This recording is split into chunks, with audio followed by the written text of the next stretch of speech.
Hech o'ylab ko'rganmisiz, agar darvozabon o'yin vaqtida hojatxonaga chiqishni xohlab qolsa nima bo'ladi? U boshqa futbolchilardek shunchaki maydonni 2-3 daqiqaga tark etadimi yoki boshqa yo'li bormi? Keling shuni birgalikda ko'rib chiqamiz.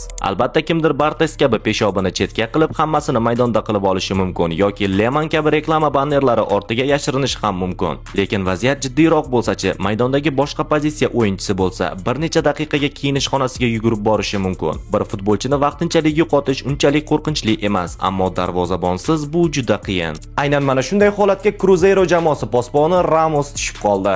Casio Ramos o'yin oldidan nimanidir noto'g'ri yeb qo'ygan edi shekilli. Omadga qarshi ikkinchi bo'lim boshida muammo boshlandi. Jamoa shifokorlari hatto unga tabletka ham berishdi. Bu foyda bermadi.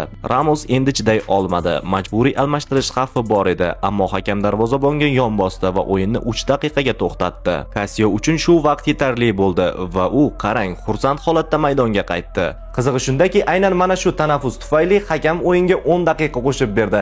Aynan mana shu qo'shib berilgan daqiqalarda esa Cruzeiro g'alaba golini kiritib, jamoasining g'alabasini ta'minladi. Demak, Casio bekorga ruxsat so'ramagan ekan. Hech bo'lmaganda u 1990-yilgi jahon chempionatida harakat paytida qilar ishni qilib, keyin o'zini maysaga artgan Linekerning holatini takrorlamadi. Futbol haqidagi eng qiziqarli yangiliklar va jonli efirdagi matchlardan qolib ketishni istamasangiz, hoziroq profilim opisiyaniyasida link ko'rsatilgan Telegram kanalga obuna bo'lib qo'yishni aslo unutmang.